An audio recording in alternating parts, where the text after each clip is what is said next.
How to manage finance in international business. दोस्तों, international business के लिए फाइनेंस कैसा मैनेज करने का, आपको सच बताऊं, finance management is an art. आपके पास पैसा हो ना हो, ये मैनेज करने एक कला होती है। जो लोग रोते बैठते हैं वो रोते ही बैठते हैं। पहले एक बात क्लियर करता हूं आपको कि बैंक को पैसा मांगने के लिए जाने के पहले,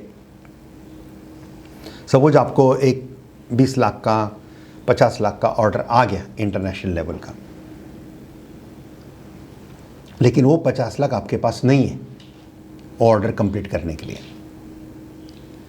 तो फिर बैंक को पैसा मांगने के लिए जाना यही फाइनेंस मैनेजमेंट है। लेकिन उसके पहले 2 स्टेजेस हैं, ये भूलना नहीं। पहली स्टेज है एडवांस फ्रॉम बायर। बायर से अगर एडवांस मिल जाता है तो फिर फाइनेंस की ज़रूरत ही नहीं है। ये कला है, ये ट्रेनिंग में सीखेंगे। ट्रेनिंग ले लो, पूरा सीखेंगे how to take the 100% advance from buyer.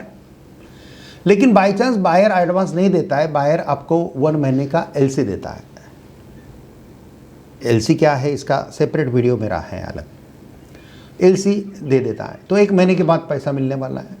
तो सेकंड अल्टरनेटिव है सप्लायर्स क्रेडिट। सप्लायर को मिलो, सप्लायर अगर 2 महीने का क्रेडिट देता है और सामने वाला 1 महीने में पैसा दे रहा है तो वो भी भांडवल का काम आपका हो गया। लेकिन when neither buyer is giving you advance payment nor supplier is giving you credit, in that circumstances you have to approach financial institutions।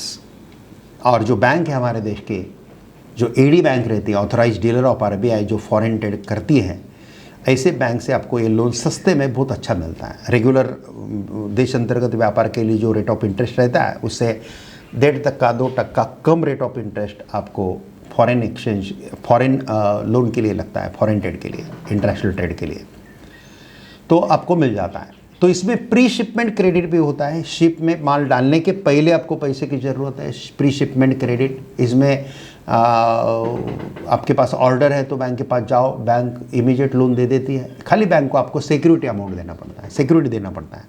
आप प्रॉपर्टी दे सकते हैं, आपके पापा की, आपकी किसी की प्रॉपर्टी दे सकते हैं, या आपके पास प्रॉपर्टी नहीं है तो आपको इस समाज में जो सक्सेसफुल बिजनेसमैन है उनको पार्टनर बना सकते हैं, सप्लायर को पार्टनर बना सकते हैं, या उनको बोल सकते हैं तो वो भी आके बैंक में सिग्नेचर करते हो तो आपका काम होता है। एक नहीं आया दूसरे को बोलो, दूसरा नहीं आया दूसरे को बोलो, तीसरा नहीं आया चौथे को बोलो। कोशिश करने वाले की हार नहीं होती है। अगर आपकी इच्छा है तो 100% काम होता है। लेकिन 100% एडवांस लेने की कला सीख लो तो फिर थोड़ा सा फाइनेंस का प्रेशर कम रहेगा। और ये जो भी फाइनेंस लगता है ये प्रोडक्ट एक्सपोर्ट के लिए लगता है, सर्विस एक्सपोर्ट के लिए फाइनेंस नहीं लगता है। सर्विस एक्सपोर्ट के लिए आपकी कला ही कैपिटल है, सर्विस एक्सपोर्ट के लिए कला ही कैपिटल है। तो सर्विस एक्सपोर्ट के ऊपर मेरा एक अलग वीडियो जरूर देख लीजिए उसको। और जो लोन्स आपको बैंक देती है, एक एडी बैंक जो रहती है वैसा एग्जिम बैंक भी है, which is apex institutions. EXIM bank भी जो है, एग्जिम बैंक भी आपको ये सब लोन देती है। गारंटी एलसी के लिए भी आपको बैंक फाइनेंस देती है। Line of credit, continuous cash credit भी मिल जाता है। पोस्ट शिपमेंट क्रेडिट, शिप में माल डालने के बाद अगले ऑर्डर के लिए ज़रूरत है तो आप वो एलसी बिलसी बैंक में डिस्काउंट करके पैसा ले सकते हैं। सप्लायर्स क्रेडिट, सप्लायर को देने के लिए आपको पैसा बैंक से कर्जा लेना है। Buyers credit, import finance, capital goods, बड़े बड़े मशीनरी लेना है इंटरनेशनल ट्रेड के लिए, आपको मैन्युफैक्चरिंग के लिए, तो उसके लिए भी कैपिटल गुड्स के लिए, रॉ मटेरियल के लिए भी बैंक एक फाइनेंस देती हैं। जॉइंट वेंचर्स आप करते हैं अलग अलग देशों के लोगों के साथ। एक्सपोर्ट क्रेडिट है, टर्म लोन्स है, वर्किंग कैपिटल है, ओवरसीज इन्वेस्टमेंट है, एक्सपोर्ट फैसिलिटेशन है, एक्सपोर्ट मार्केट के लिए है, डायरेक्ट इक्विटी पार्टिसिपेशंस के लिए कुछ लोन चाहिए वो मिलता है। डायरेक्ट इक्विटी पार्टिसिपेशन के बाद इंडियन ओवरसीज वेंचर्स के लिए भी फाइनेंसेस आपको बैंक देती है।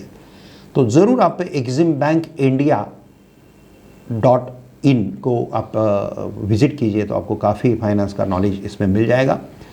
ये भारत सरकार का एपेक्स इंस्टीट्यूशंस है। कुछ इंस्टीट्यूशन में बताता हूँ। एपेक्स इंस्टीट्यूशन में आरबीआई है, नाबार्ड है, नेशनल हाउसिंग बैंक है, export import bank of India है, एग्जिम बैंक।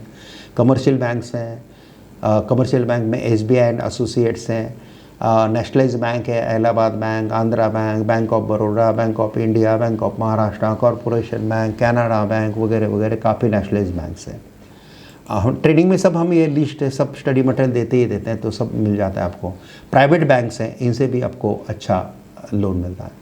याद रखना दोस्तों कि आपको लोन कंटिन्यू लेने की ज़रूरत नहीं पड़नी चाहिए। शुरू में 1-2-3 साल लोन आप लेते रहो, लेकिन 2-3 साल में ऐसा एडजस्टमेंट करो, ऐसी प्रॉपर्टी कमाओ, ऐसे करो कि आपको लोन लेने के लिए प्रॉब्लम नहीं आना चाहिए। कंटिन्यू लोन मांगना अच्छी चीज़ नहीं है।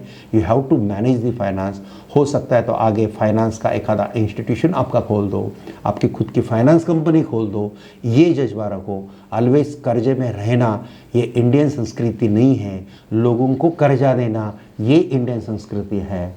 तो इसलिए थोड़ा सा फोकस अच्छा करो, फिनेंशियल डेवलपमेंट अच्छा करो, विदेश में व्यापार में अच्छा करो, बायर का पेमेंट मैक्सिमम क्रिएट करो, सेल्स अच्छा करो और खुद को और राष्ट्र को समृद्ध करो। जय हिंद, वंदे मातरम। Thank you very much.